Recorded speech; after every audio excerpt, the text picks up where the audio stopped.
You're listening to Filmmaking Giants. Today's story is about a director whose name often appears in parentheses. Someone people mention only to explain that he is not Tarkovsky, not Eisenstein, not the symbol they already recognize when they think of Russian cinema. But that parenthetical treatment hides something essential. Andrei Konchalovsky is not a footnote. He is one of the most unusual career arcs in modern film. A director who moved between Soviet-era prestige cinema and Western commercial filmmaking, between intimate moral drama and large-scale historical spectacle, between arthouse seriousness and Hollywood genre machinery, without ever fully becoming either a dissident saint or a studio craftsman. Konchalovsky matters because he forces you to confront a simple truth about filmmaking history. Cinema is not made only by the mythic figures we turn into statues. It is also shaped by the adaptable, the restless, the bilingual artists who cross borders and learn how different systems manufacture stories. Konchalovsky is one of those rare filmmakers who understood the psychology of two different empires of image making, and he used that understanding to build a filmography that looks at first glance almost inconsistent, until you realize the consistency is the director himself. His eye for human behavior under pressure, his fascination with power, his awareness of how ideology leaks into daily life, and his willingness to move where the work could be made. He was born in 1937 into a culture saturated with art and intellect. His family background matters less as a biography fact than as a signal. He grew up surrounded by the idea that culture is serious, that art has weight, that history presses down on the present. And that sense, history as pressure, becomes one of the most durable currents in his work. Even when he makes a thriller or an American genre picture, he often frames people as living inside forces they cannot fully control. Institutions, wars, class systems, economic desperation. He is not a director of pure freedom. He is a director of constraint and what people do inside it. Konchalovsky studied film in the Soviet system, and the Soviet system shaped a certain kind of filmmaker. It trained directors to think about cinema as national culture, as moral education, as a battleground of values. It also trained them to navigate censorship, which is a craft of its own. When you live inside a censoring system, you develop two parallel skills. You learn what cannot be said, and you learn how to say something anyway. That second skill, speaking for implication, through behavior, through contradiction, is not only political, it's cinematic. It sharpens the ability to tell stories with subtext rather than speeches. This is one reason Konchalovsky's early collaborations are so significant. He co-wrote the screenplay for Tarkovsky's Andrei Rublev, a film that became one of the towering achievements of world cinema. If you only know Konchalovsky through that association, you might imagine him as an apprentice orbiting a genius. But the collaboration suggests something more interesting. He was present at the creation of a film that treated art, faith, violence, and national identity as inseparable. That kind of thinking, art as a moral field, not entertainment, never left him. He simply applied it in more varied environments than Tarkovsky ever did. Konchalovsky's own early directing work in the Soviet Union includes films that reflect both the possibilities and the limitations of the era. He was interested in character and moral tension, but also in how large social systems distort private life. Even when his films are not explicitly political, they are aware of how politics lives inside the room, in who speaks freely, in who stays silent, in what choices are available. Then comes a crucial pivot. Konchalovsky becomes a border crosser. For a filmmaker, crossing borders is not only logistical, it's aesthetic. It changes what stories are possible, what budgets look like, how actors perform, how crews operate, what pacing audiences expect, what a successful film even means. Konchalovsky entered Western filmmaking with an advantage and a disadvantage. The advantage was that he had been trained in seriousness. He knew how to frame human beings as morally complex rather than merely likable. The disadvantage was that Western systems, especially Hollywood, reward clarity, momentum, and marketability, qualities that can flatten complexity if the director can't defend it. Konchalovsky's Hollywood period is often summarized through one title, because it is the film that reveals his particular strength inside the American machine, Runaway Train. It's worth sitting with why this film matters, not just as a good movie, but as an example of what happens when a director with Soviet moral gravity enters an American genre. On its surface, Runaway Train is a thriller. Escaped prisoners, a train with no driver, the unstoppable momentum of metal on rails. But the film is not really about escape. It's about the difference between physical freedom and existential freedom.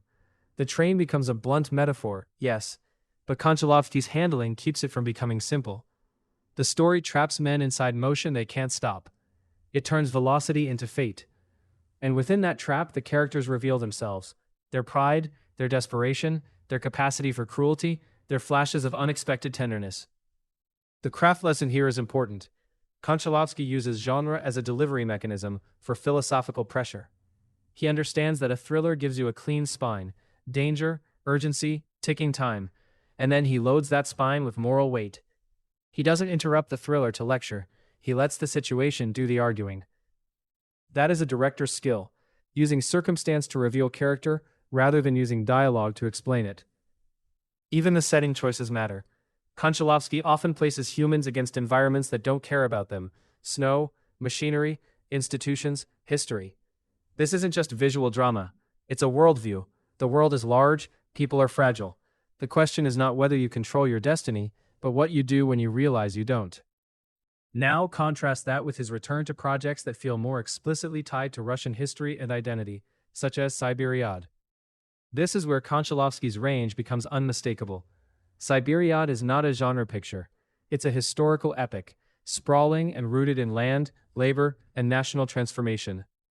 Where Runaway Train compresses human conflict into a moving steel corridor, Siberiad expands it across decades, landscapes, and social change. And yet the same core concern remains: people under pressure, shaped by forces bigger than themselves. Why does this matter for a season about filmmaking giants? Because Konchalovsky embodies craft across systems. He is a director who had to learn how to speak multiple cinematic languages. Soviet cinema, at its best, is comfortable with long duration, with ambiguity, with moral seriousness that doesn't require constant plot acceleration. Hollywood cinema, at its best, is comfortable with propulsion, with sharp dramatic beats, with visual clarity and momentum. Konchalovsky moved between these worlds, and that movement teaches something every filmmaker eventually learns. Style is partly personal, but it is also institutional. Systems train you. Konchalovsky's career is a case study in how systems shape the final film. In one system, you fight censorship. In another, you fight the market. In one system, ideology is explicit. In another, ideology is hidden inside commerce. In both, the director's job is to protect what matters inside the constraints. This is also why he is overshadowed by Tarkovsky in popular memory. Tarkovsky became a symbol, the pure artist, the poet, the spiritual filmmaker in exile. Konchalovsky did something less mythic and more human. He adapted. He worked. He moved. He made compromises, and then found ways to make them meaningful. The culture loves saints and martyrs. It is less comfortable with a director who proves that survival itself can be an art. But there is another way to see it. Konchalovsky did not sell out. He studied the machine. And by studying it, he revealed its logic. A filmmaker who understands more than one system gains a rare perspective. They see that rules are often just habits enforced by money and expectation. When you cross borders, you see that audiences can be trained. You see that pacing is cultural. You see that performance styles differ because national cinemas teach actors differently. You see that even what counts as realism is not universal. Konchalovsky's films carry that awareness. He can make a Soviet-inflected moral drama, then make an American thriller, and in both cases he is asking, what does this system do to a person? This question, system to person, is one of his quiet signatures. Whether the system is a prison, a train, a rural village, a government, a class structure, or the machinery of war, Konchalovsky is drawn to the moment where a human being realizes that freedom is not simply available. It is negotiated. It is fought for. It is sometimes impossible. And then the human reveals who they are. If you want a concrete craft takeaway from Konchalovsky, it is this: narrative engines matter. He uses them differently depending on the world he's in. Sometimes the engine is external motion, a runaway train, an escape, a chase. Sometimes the engine is history itself, decades passing, generations shifting. But he rarely makes static cinema. Even in quieter films, there is movement, moral movement, social movement, psychological movement. He knows that cinema is time, and time needs pressure. You've been listening to Filmmaking Giants.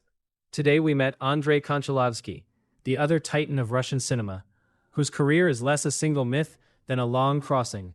Soviet prestige to Western genre, epic history to intimate moral conflict. The seriousness of Russian cinema fused with the propulsion of American filmmaking. In the next episode, we'll step into a very different kind of film language with Claire Denis. Intimacy, bodies, and colonial history, where the camera doesn't explain so much as touch, where meaning arrives through gesture, texture, and the politics embedded in physical space.